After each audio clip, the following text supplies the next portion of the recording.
बैसाखी के दिन 13 अप्रैल 1919 को देश भर के साथ ही अमृतसर के जलियांवाला बाग में भी रोलेक्ट एक्ट के विरोध में शांतिपूर्वक प्रदर्शन का आयोजन किया गया था। तभी अचानक वहां दल बल के साथ अंग्रेज ब्रिगेडियर जनरल रेजिनाल्ड डायर पहुंच गया और बिना किसी भी तरह की चेतावनी के निहत्थे प्रदर्शनकारियों पर फायरिंग का आदेश दे दिया। इस हत्याकांड में डायर के अलावा और कौन शामिल था, आइए जानते हैं।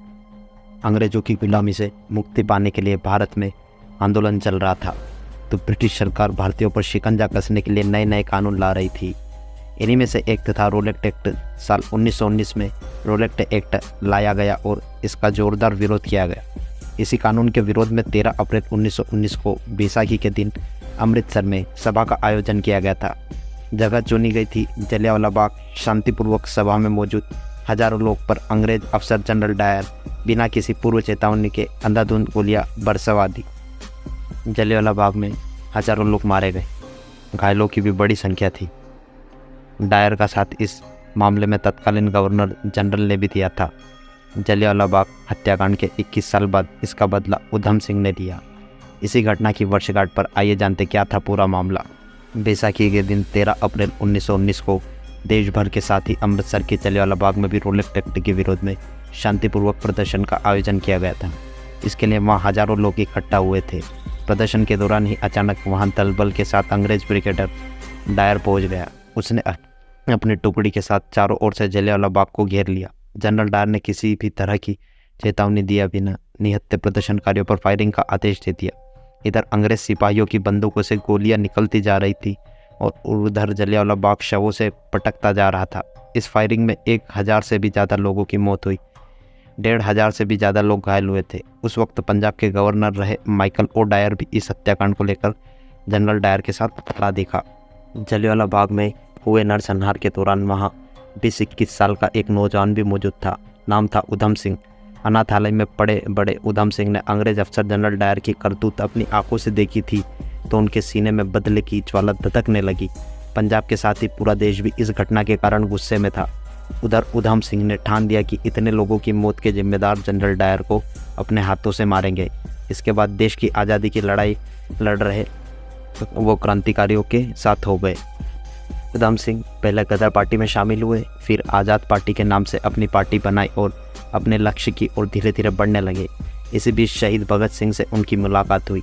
उधर जनरल डायर को मारने की इच्छा मन में और बलवती होती जा रही थी, इसलिए संसाधन जुटाने शुरू किए। इस बीच भारत के तत्कालीन secretary of state Edwin Montagu ने जलियांवाला बाग हत्याकांड की जांच के लिए हंटर कमीशन बना लिया।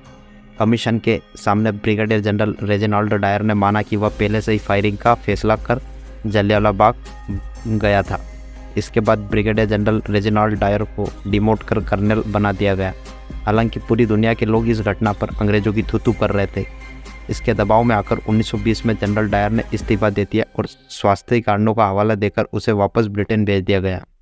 वहीं जनरल डायर को मारने का प्लान बना रहे उधम सिंह ने अब दूसरे देशों में मौजूद भारत की आज़ादी के इच्छुक लोगों से संपर्क साधना शुरू कर दिया।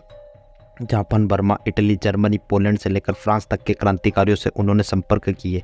इसी बीच साल 1957 में जनरल डायर की बीमारी के कारण मौत हो गई।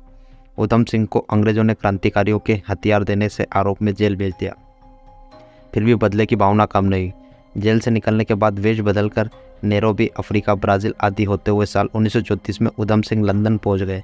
वहाँ एक कार और एक रिवॉल्वर खरीदी। चूँकि जनरल डायर की मौत हो चुकी थी, इसलिए उन्होंने जलियांवाला बाग हत्याकांड में उसके साथ खड़े दिखे गवर्नर माइकल ओ डायर को मारने का फैसला किया। यह 13 मार्च 1940 की बात है।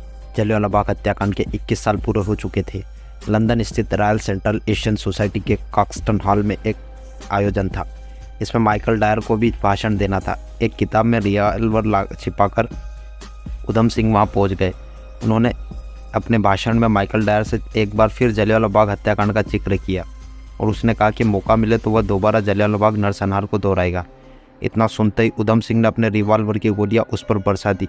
21 साल पुरानी कसम पूरी कर उधम सिंह मुस्कुराते हुए वहीं खड़े रहे।